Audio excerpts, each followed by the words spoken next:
Good morning สบายดีทุกๆคนสบายดีเดือนตุลาเนาะเป็นวันที่หนึ่งของเดือน10ขอให้เป็นมื้อที่ดีเดือนที่ดีของทุกๆคนเนาะว่าจะเป็นซาวแทงหวยบอแทงหวยแทงเบอร์เนาะแล้วก็ซาวขาซาวขายโดยเฉพาะกับซาวนาซาวไฮเนาะไก่จะหอดยามเก็บเกี่ยวแล้วตอนนี้กี่หน่อยก็พามาเบิ่งเขาอยู่หน้าอยู่ไฮเนาะตอนนี้เนาะโอ้ยบรรยากาศกำลังเห็นแหละพี่น้องนอกจากฝนตกมาหลายมื้อ รู้สึกสดชื่นในจิตเนาะตอนนี้ห่วงเขาก็เริ่มเดืองเลยเด้นี่อ่าห่วงเขาเริ่มเดืองเลยเนาะปีนี้เนาะ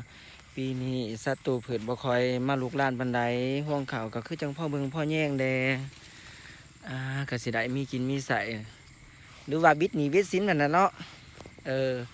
เป็นจังไดเนาะข่าวนำสามปลาของแต่ละคนอยู่ในนาในไห้เป็นคือกันอยู่บ่งามแบบนี้อยู่บ่ หรือว่างามกว่านี้บ่หรือว่าเป็นยังไงกับคอมเมนต์บอกเด้อคอมเมนต์มาเด่นน้ำกันได้เนาะไก่จะหอดหนาเก็บเกี่ยวแล้ว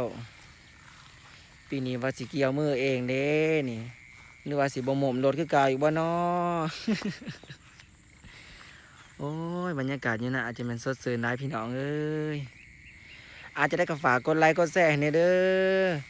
อขอเฮงๆด้วยๆเนาะกับเดือนตุลานี่เนาะขอบใจ